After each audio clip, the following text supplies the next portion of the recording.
प्रिय दोस्तों, आज के इस वीडियो में हम मनोविज्ञान क्लास 11 के दूसरे चैप्टर मनोविज्ञान में जांच की विधियां पे चर्चा करेंगे। उसकी जो पहले उपशीर्षक है मनोवैज्ञानिक जांच के लक्ष्य, हम उसका अध्ययन करेंगे। आप जानते हैं कि किसी भी विज्ञान को समझने के लिए, किसी भी शास्त्र को समझने के लिए उसके अपने मेथड होते हैं, उसका स्टडी मेथड होता है कि किस विधि से उस विषय का अध्ययन किया जाए। तो साइंटिफिक मेथड होने के लिए क्या क्या कसौटियां हैं, उसकी क्या क्या विशेषताएं हैं, हम पिछली वीडियो में उसकी चर्चा कर चुके हैं, जिसमें हमने बताया कि वास्तुनिष्ठता, विश्वसनीयता, वैधता और मानकीकरण होना चाहिए। वो आप पीछे वाला वीडियो देख लीजिएगा, वो समझ में आ जाएगा।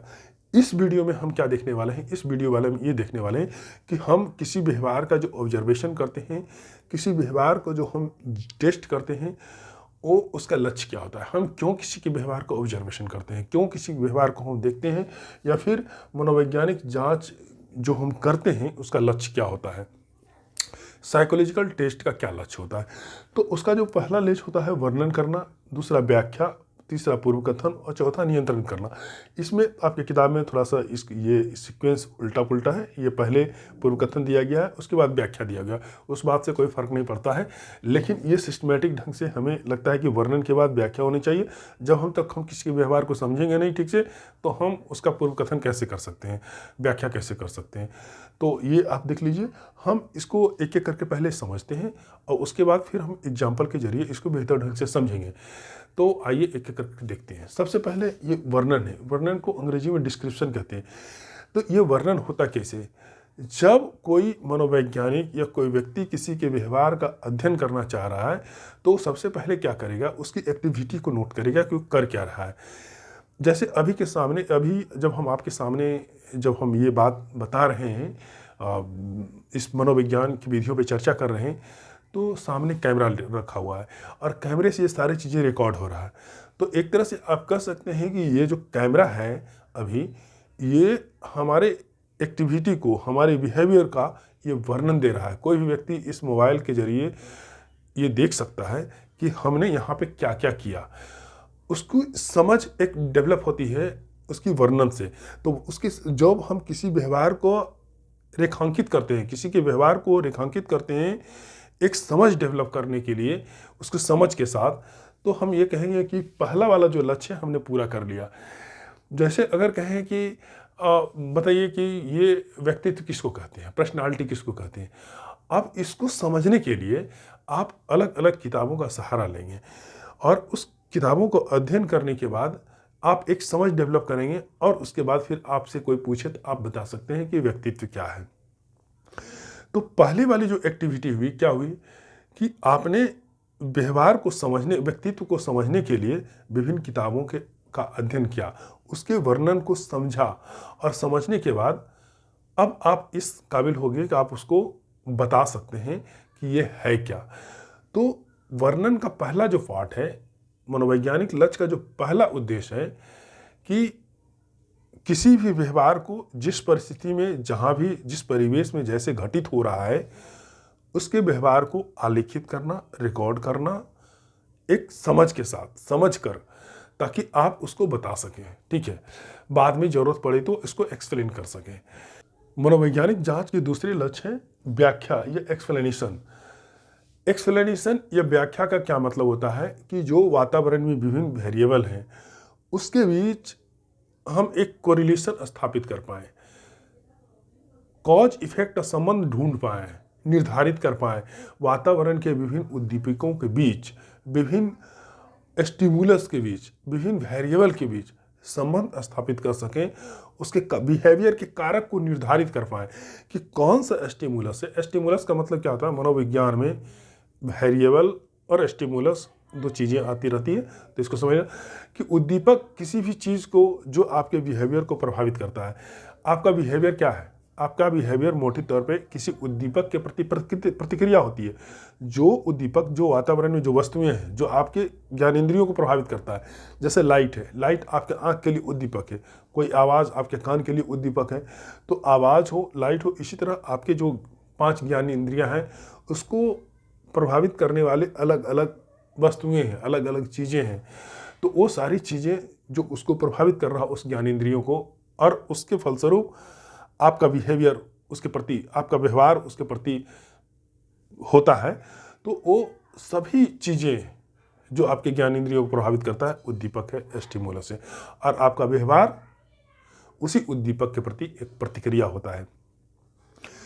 तो ये व्याख्या वाले पार्ट में, एक्सप्लेनेशन में, उन उद्दीपकों को, उन वेरिएबल को आप ढूंढ निकालते हैं, खोज निकालते हैं, उसे एक पूर्ववर्ती कारक के रूप में स्थापित करते हैं कि इसके उपस्थित होने से इस तरह का बिहेवियर कोई करता है।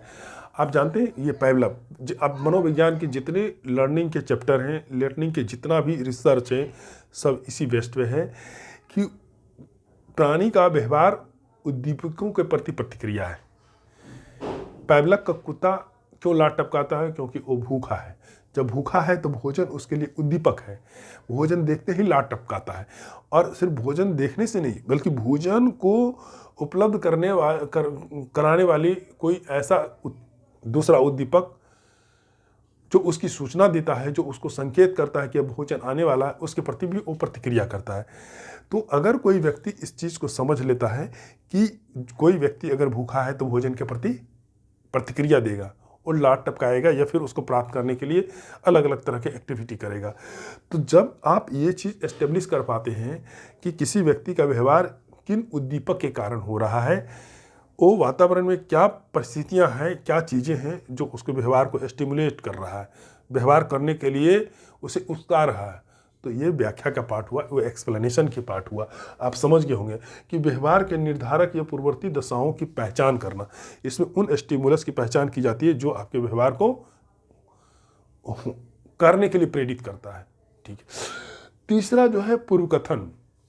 पूर्वकथन अंग्रेजी में प्रिडिक्शन, और इसको सिंपल ये समझिए कि किसी के व्यवहार को होने की भविष्यवाणी करना। और भविष्यवाणी करना ये कोई मतलब ऐसा नहीं है कि नहीं कर सकते हैं, और ये तभी कर सकते हैं आप जब उसके बिहेवियर के फैक्टर को समझ लें कि वो बिहेवियर, वो जो व्यवहार कर रहा है वो क्यों कर रहा है, किन उद्दीपकों की उपस्थिति की वजह से ऐसा कर रहा है वो। तो अगर ये चीज़ आप समझ लेते हैं तो किसी के बारे में भविष्यवाणी कर सकते हैं। जैसे पैवलव के कुत्ते के बारे में कि वो भोजन देखेगा तो लात टपकाएगा, ये आप भविष्यवाणी कर सकते हैं। कोई व्यक्ति भूखा है तो, कोई बच्चा है अगर उसे खिलौने उसके सामने आएंगे तो खिलौने के प्रति प्रतिक्रिया देगा, रोएगा, चिल्लाएगा, उसके लेने की जिद करेगा।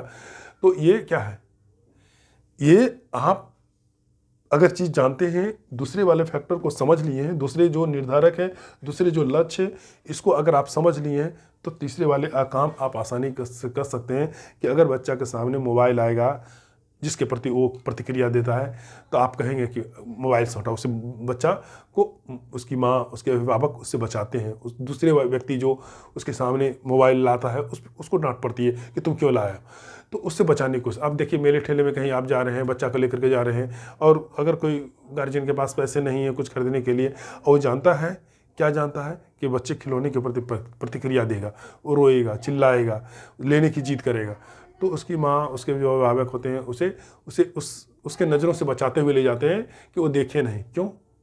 क्योंकि उसे पता है कि जब वो खिलौना देखेगा तो वो लेने की जिद करेगा। इसका मतलब उसे पता है कि वो किस तरह का बिहेवियर करेगा वहाँ पे। तो ये जो चौथा वाला पार्ट भी इसमें इंक्लूड है। उसके बाद आता है नियंत्रण कंट्रोल, व्यवहार को नियंत्रित करना। देखिए व्यवहार को नियंत्रित करना यही साइकोलॉजी का अंतिम उद्देश्य है, यही साइकोलॉजी का अनुप्रयोग है, एप्लीकेशन है। कोई भी शास्त्र हो अगर वो मानव जीवन में उसके सिद्धांतों का, उसके थ्योरी का, उसके अनुसंधानों का उपयोग नहीं हो रहा तो शास्त्र बेकार है। और मनोविज्ञान का जो अल्टीमेट लक्ष्य है कि जो कुछ भी रिसर्च हुआ है मनोविज्ञान में, जो कुछ भी थ्योरियाँ गढ़ी है मनोविज्ञान में, वो ह्यूमन सोसाइटी को लाभ पहुँचाए। और ये अनुप्रयोग और कुछ नहीं, ये नियंत्रण ही है, नियंत्रण से ही जुड़ा हुआ है कि अगर आप किसी के व्यवहार को नियंत्रित कर पाएँ, उसके व्यवहार को एक सकारात्मक दिशा दे सकें, उसके व्यवहार को एक ऐसी दिशा में मोड़ सकें जो वो अच्छाई की ओर बढ़ सके, ऊंचाइयों की ओर जा सके, या फिर बुरे व्यवहार से उसे बचा सकें, तो ये मनोविज्ञान का, उसके सिद्धांतों का, उसके अध्ययन का ये उपयोग है, इसका अनुप्रयोग है। तो अब व्यवहार का नियंत्रण कैसे कर पाएंगे? व्यवहार का नियंत्रण, अगर इस चीज़ को, ये पहला वाला काम वर्णन कर लिए, उसका डिस्क्रिप्शन दे दिए हैं कि वो व्यवहार क्या क्या हो रहा है, और दूसरे में उसके उस फैक्टर को आइडेंटिफाई कर लिए हैं, उसकी पहचान कर लिए हैं कि किस कारण से उसका बिहेवियर ऐसा हो रहा है, तो आप पूर्व कथन कर सकते हैं। आप पूर्व कथन वो घटना होने से पहले, उसके व्यवहार घटित होने से पहले उसको नियंत्रित भी कर सकते हैं। अब देखिए, जैसे कि आप देखते हैं कि मौसम विभाग बराबर ये अलर्ट जारी करता है कि बारिश होने वाली है, आंधी आने वाले हैं, साइक्लोन आने वाले हैं। तो वो अलर्ट जारी कैसे करता है? उसके पास पूर्ववर्ती कारक उपलब्ध होते हैं। उसे पता है कि ये चीज़ें के संयोग होने से वातावरण में ये साइक्लोन आ सकता है, आंधी तूफान हो सकता है, बारिश हो सकता है। तो उनके जो वातावरण, जो वायुमंडल के विभिन्न तत्व हैं, जो चर हैं, जो वातावंडल के विभिन्न उद्दीपक हैं, उस सेंस में वो उद्दीपक हो गया, तो उसको पता है कि इसके एक खास संयोग से, एक खास रेशियो से ये चीज़ उत्पन्न होता है, ये पता है उसको। तो उसके बारे में भविष्यवाणी कर पाता है, और भविष्यवाणी कर करके लोगों को अलर्ट करता है। क्यों अलर्ट करता है? अलर्ट इसलिए करता है कि जो जान माल की हो क्षति कम हो सके, उसके नुकसान को कम करने के लिए वो अलर्ट करता है लोगों को, और इससे फायदा होता है मानव सोसाइटी को। तो अगर किसी का व्यवहार गलत दिशा में है तो उसे हम सही कर सकते हैं, और किसी का व्यवहार अगर सही दिशा में ही पहले से है तो हम उसे और किस तरह से मोटिवेटेड रखें ताकि वो उच्च लक्ष्य को हासिल कर सके। तो ये नियंत्रण का पक्ष हो गया। तो आपको उम्मीद करते हैं कि ये बातें आपको समझ में आ गई होगी कि ये जो मनोवैज्ञानिक जाँच के लक्ष्य हैं, सबसे पहला काम उसके बिहेवियर को रेखांकित करना कि हो क्या रहा है, क्या क्या वो कर रहा है, सिर्फ उसको नोट करना। जो एक कैमरे काम कर रहा है मेरे लिए, वही काम जब हम करते हैं तो ये वर्णन का पार्ट हो गया। सिर्फ उसके बिहेवियर को रेखांकित करना, अभिलेखित करना, रिकॉर्ड में लाना। और दूसरा है कि उसका बिहेवियर क्यों हुआ, उसके पूर्ववर्ती कारक को निर्धारित करना, उसके पूर्ववर्ती कारक को खोजना। तीसरा, जब हम पूर्ववर्ती कारक को खोज लेते हैं, कॉज इफेक्ट को समझ लेते हैं, तो उसके बारे में हम भविष्यवाणी कर सकते हैं कि ये अमुक चीज़ें होने से वो अमुक तरह का व्यवहार करेगा, तो उसे कैसे कंट्रोल करें। चौथा, उसके व्यवहार को नियंत्रित करना। जब किसी के बारे में भविष्यवाणी कर सकते हैं, मान लीजिए कि कोई चीज़ हम लोग अक्सर करते हैं, पंडित जी के पास जाते हैं तो पता चलता है कि आपके पास ये ग्रह है, ये दोष है, वो दोष है, तो उसका सॉल्यूशन बताते हैं कि उसको आप कंट्रोल कैसे कर सकते हैं। तो सेम चीज़ है कि अगर कोई व्यवहार होने की संभावना है, अगर अच्छा है तो बढ़िया है, उसको और कैसे मोटिवेटेड रखें, ठीक है, और अगर वो खराब है तो उसकी दिशा को कैसे मोड़ें, तो ये व्यवहार का नियंत्रण हो गया। तो इस तरीके से मनोविज्ञान में मनोवैज्ञानिक जांच के लक्ष्य हैं, जो काफ़ी किसी के बिहेवियर को समझने के लिए, उसके अनुप्रयोग के लिए ज़रूरी है। उम्मीद करते हैं कि ये चीज़ें आपको पसंद आई होगी। आज का वीडियो अच्छा लगा होगा। अगर ये वीडियो अच्छा लगा होगा तो मेरे वीडियो को लाइक कीजिए और शेयर कीजिए, चैनल को सब्सक्राइब कीजिए, और बताइएगा कि ये वीडियो वास्तव में आपको कैसा लगा, तो हम इसके नेक्स्ट पार्ट को अगले वीडियो में लाएंगे। थैंक यू, शुक्रिया हमारा वीडियो देखने के लिए।